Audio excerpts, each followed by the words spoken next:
In this quick tutorial, I'll teach you how to hold a drawing tablet pen. Think you already know how to hold a pen? Stay tuned because you might be surprised. Let's get started. Properly holding a pen is an important skill for anyone who wants to use a drawing tablet, not only because it can help you to draw more comfortably and accurately, but because otherwise it is difficult to access the pen buttons. Most drawing tablet pens have two buttons on them. These buttons can be used for various other functions such as zooming, erasing, or panning. I like to set the button nearest the tip to resize my brush. The other one I use for right-clicking. There are a few different ways to hold a drawing tablet pen, but the most common way to hold it is like a pencil. To do this, grip the pen near the tip with your index finger, middle finger, and thumb. You want to be pinching the area between the flared tip and the pen button. Your thumb should rest on the side of the pen near the button. Your index finger should be over the button so you can slide it down to press it. The pen grip should be resting on the side of your middle finger, not the tip. If all you are doing is holding the pen with the ends of your fingers, the back end will be very wobbly. So add stability by pinching slightly with the base of your index finger where it attaches to your hand and your thumb. The back end of your pen can sort of rest in the crease of your index and thumb, and you can tilt it forward with the tip of your index finger to draw. With some practice, you should be able to wiggle the pen using your fingers. This can be useful for drawing very fine circles and lines. If the pen button is getting in your way, you can rotate the barrel of the pen using your fingers to move it between your index and thumb. Then when you need it again, rotate it back. I often keep the pen rotated away and bring it back into position when I need it. It's important to hold the pen lightly when you're drawing. This will help you to avoid fatigue and carpal tunnel syndrome. You should be able to easily slide the pen around in your hand. It's okay to rest your palm on the tablet surface. It shouldn't make a mark. If your tablet supports multi-touch and that is accidentally being triggered, you can temporarily disable it. By hovering your pen above the tablet surface, you can move your cursor.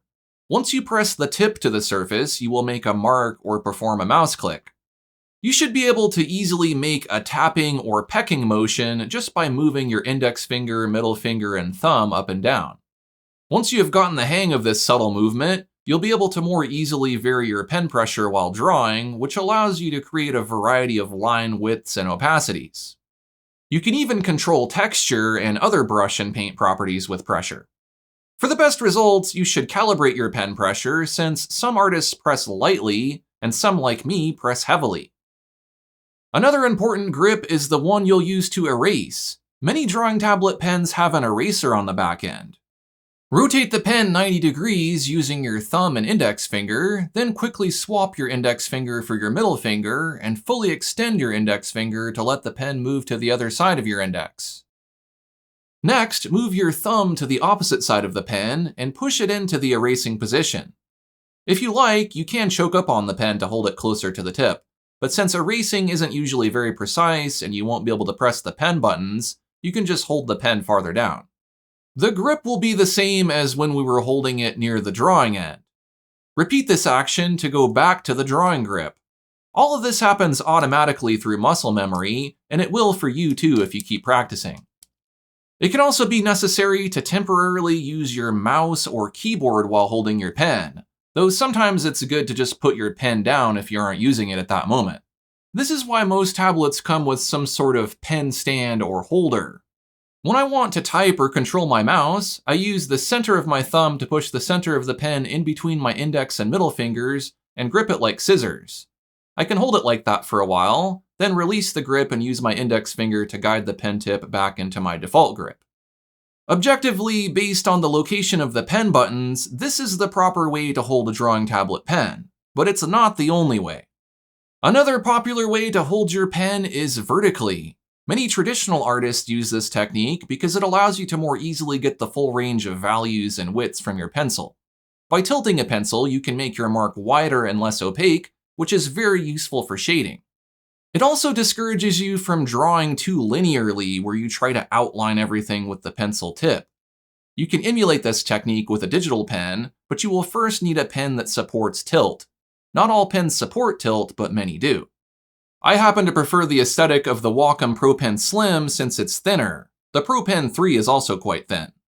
Second, you will need art software that supports tilt and a brush that has it enabled. The tilted pencil in Krita or the 2B pencil in Corel Painter are a couple of examples of pencils you can use for this technique. And third, you may want to adjust the tilt sensitivity to make it stronger in your tablet properties. This way you will be able to get the maximum tilt angle without having to tilt your pen as far. This also decreases the overall tilt range, but I find it makes it easier to use with the pen vertically. If you're using multiple Wacom pens, you can set just one to that extreme tilt setting. The other pens will still be set to their default range. In this technique, the button isn't easy to press, so we're going to avoid it with our fingers. I want my thumb to be just about centered on the button beside it. Then opposite to that, I'll hold the other side with my index, middle, and ring fingers. I'll spread these fingers out so that the ring finger is near the bottom of the pen button, the middle finger is centered on the pen button, and the index finger is just below the flare on the pen tip. I find this provides enough stability, but you could include your pinky, or you can hold it aloft if you want to use proper etiquette. As you can see, this position allows me to draw more loosely and put more emphasis on creating detail through changes in opacity and tip shape. If you spend enough time working with your pen, you can easily move from one grip position to the other simply by moving your fingers. Another optional way to hold your pen is like a paintbrush. After all, a lot of what you do in these digital art apps is painting. This is more of an aesthetic choice as it's not very ergonomic or precise. In this technique, I am holding the pen near the base just before the eraser. I can either use the drawing grip I used earlier, or I can use my pen more vertically by holding it with my thumb on one side and my index and middle fingers together on the other side. Just like how we customize the tilt sensitivity, you may also want to adjust the pressure sensitivity since you won't be able to press down as firmly. You may want to make the pressure very light. This is not a technique I use, but I thought I'd throw it out there in case it works for you. It's also worth a quick mention that there are some exotic pens out there like the Wacom Airbrush and the Wacom Art Pen. These each have their own special grip techniques. The airbrush you use with a wheel, so your index finger needs to be a bit more mobile. And the Wacom Art Pen can utilize barrel rotation to rotate the angle of your brush dab, so you need to be able to roll it around between your fingers. Still, these grips are based on the first technique I showed you, so you'll not be altering it much. At this point, we've looked at a few of the best ways to hold a pen, but are there some ways that are bad for you?